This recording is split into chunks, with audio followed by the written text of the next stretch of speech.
बच्चों, आज हम पाठ 7 क्या निराश हुआ जाए का अध्ययन करेंगे, जिसके लेखक हजारी प्रसाद द्विवेदी। तो सबसे पहले हम पाठ के परिचय के बारे में जानेंगे। तो देखते हैं, हजारी प्रसाद द्वारा लिखित क्या निराश हुआ जाए एक श्रेष्ठ निबंध है। इस पाठ के द्वारा लेखक देश में उपजी सामाजिक बुराइयों के साथ साथ अच्छाइयों को भी उजागर करने को कहते हैं।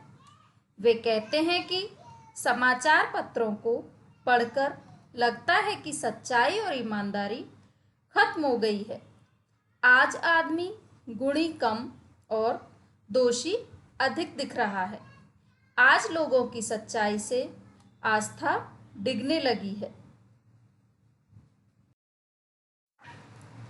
लेखक कहते हैं कि लोभ, मोह, काम, क्रोध को शक्ति मानकर हार नहीं माननी चाहिए, बल्कि उनका डटकर सामना करना चाहिए। हमें किसी के हाथ की कठपुतली नहीं बनना चाहिए। कानून और धर्म अलग अलग हैं, परंतु कुछ लोग कानून को धर्म से बड़ा मानते हैं। समाज में कुछ ऐसे लोग हैं जो बुराई को रस लेकर बताते हैं, जो कि बुरी बात है।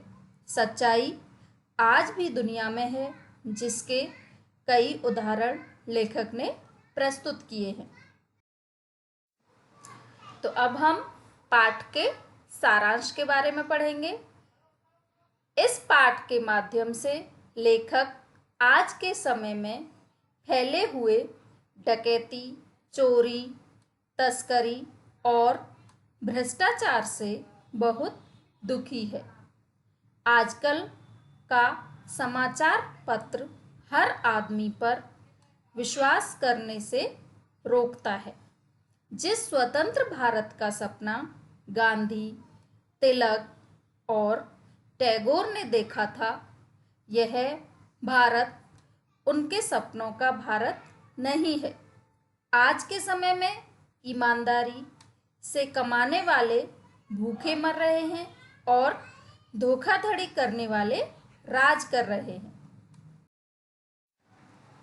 लेखक के अनुसार भारतीय हमेशा ही संतोषी प्रवृत्ति के रहे हैं। वे कहते हैं कि आम आदमी की मौलिक आवश्यकताओं को पूरा करने के लिए कानून बनाए गए हैं, परंतु आज लोग ईमानदार नहीं रहे। भारत में कानून को धर्म माना गया है, किंतु आज भी कानून से ऊंचा धर्म माना गया है। शायद इसीलिए आज भी लोगों में ईमानदारी और सच्चाई है। अभी भी लोगों में इंसानियत बाकी है। उदाहरण के लिए लेखक बेबस और रेलवे स्टेशन पर हुई घटना के बारे में बताते हैं।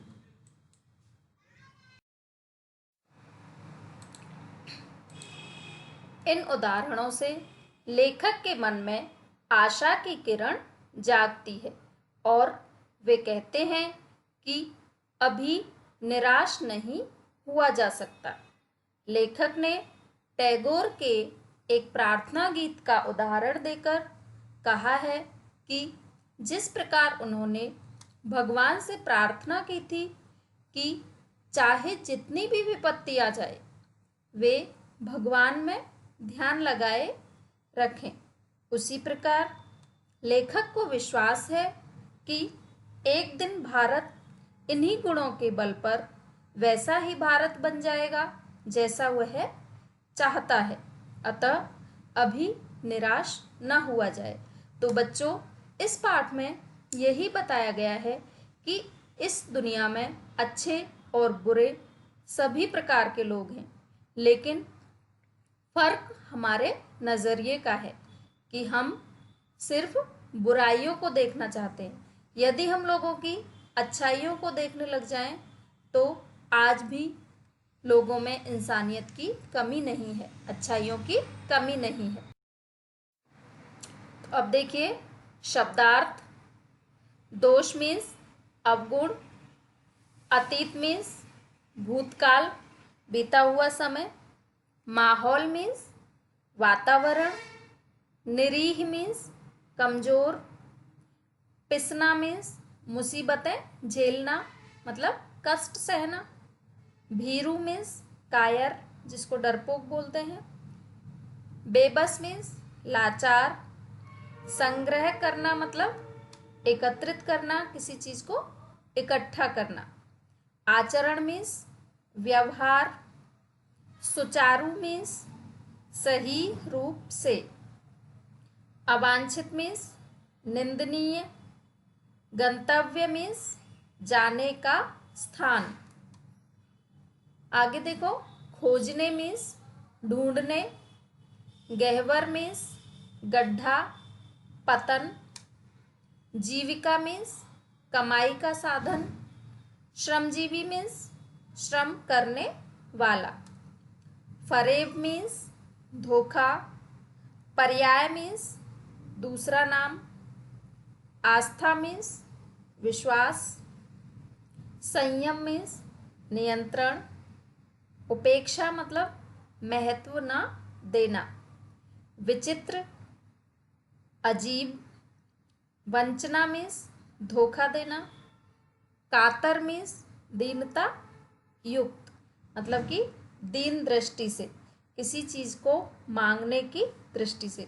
तो बच्चों इन शब्दार्थों को आपको दोहराकर याद करना है। अब देखिए इस पाठ में आए हुए कुछ मुख्य मुख्य प्रश्नों के उत्तर मैंने यहाँ लिख दिए हुए हैं और बचे हुए प्रश्न आप सभी प्रश्न बुक में से याद कर सकते हो। तो अभ्यास प्रश्न, सामाजिक वातावरण का लेखक पर क्या प्रभाव पड़ता है? आंसर है समाज की दशा को देखकर लेखक का हृदय निराशा से भर जाता है। नेक्स्ट क्वेश्चन, समाचार पत्रों में अधिकतर समाचार किन विषयों पर होते थे? आंसर समाचार पत्रों में चोरी, डकैती, तस्करी और भ्रष्टाचार आदि के समाचार ही अधिक प्रकाशित होते थे। नेक्स्ट क्वेश्चन, किसी बड़े आदमी ने लेखक से क्या कहा था? आंसर है किसी बड़े आदमी ने लेखक से कहा था कि आज वही आदमी सुखी है जो कुछ नहीं करता है। आज चिंता का विषय क्या है? आंसर है लोगों के द्वारा दूसरों में दोष ढूंढने की आदत आज चिंता का विषय बन गई है। नेक्स्ट क्वेश्चन, भारत किनकी मिलन भूमि रहा है? आंसर है भारत आर्य, द्रविड़, हिंदू, मुसलमान और यूरोपीय संस्कृति की मिलन भूमि रहा है। नेक्स्ट क्वेश्चन है, आजकल सच्चाई से जीवन कौन बिता रहे हैं? आंसर है जो लोग बुराई से डरते हैं या किसी कारण मजबूर हैं वे ही सच्चाई से अपना जीवन बिता रहे हैं। नेक्स्ट क्वेश्चन का आंसर देखिए, भारतवर्ष ने किसे महत्व नहीं दिया है? आंसर है भारतवर्ष ने भौतिक वस्तुओं को कभी भी महत्व नहीं दिया है। नेक्स्ट क्वेश्चन, भारतीय महापुरुषों ने सबसे उत्तम किसे माना है? आंसर भारतीय महापुरुषों ने काम, क्रोध, लोभ, मोह आदि पर नियंत्रण करने धर्माचरण को ही सबसे श्रेष्ठ गुण माना है। आज किसमें अंतर कर दिया है? आंसर है आज धर्म और कानून में अंतर कर दिया है। नेक्स्ट क्वेश्चन, रविंद्रनाथ ने ईश्वर से क्या प्रार्थना की है? आंसर है रविंद्रनाथ ने ईश्वर से प्रार्थना की है कि चाहे उन्हें बार बार नुकसान हो, धोखा ही खाना पड़े, फिर भी उन्हें ईश्वर के न्याय पर विश्वास बना रहे, ईश्वर पर कोई संदेह मन में नहीं आए। अन्य प्रश्न, दोषों का पर्दाफाश करना कब बुरा रूप ले लेता है? तो इसका आंसर है, दोषों का पर्दाफाश करना तब बुरा रूप ले लेता है जब उसका उद्देश्य केवल आलोचना करते हुए मजाक उड़ाना ही रह गया हो। इस पर्दाफाश के पीछे किसी के दोष को सुधारने का उद्देश्य न होकर उसकी बदनामी कराना हो, सत्यता को जाने बिना लोगों के सामने लाना तथा बदला लेने की भावना हो, साथ ही ऐसे लोगों का पर्दाफाश करना जो अपनी साख बनाए रखने के लिए हिंसात्मक रूप भी धारण कर सकते हैं। तो बच्चों, आपको ये प्रश्नों के उत्तर याद करने हैं। Thank you and have a nice day.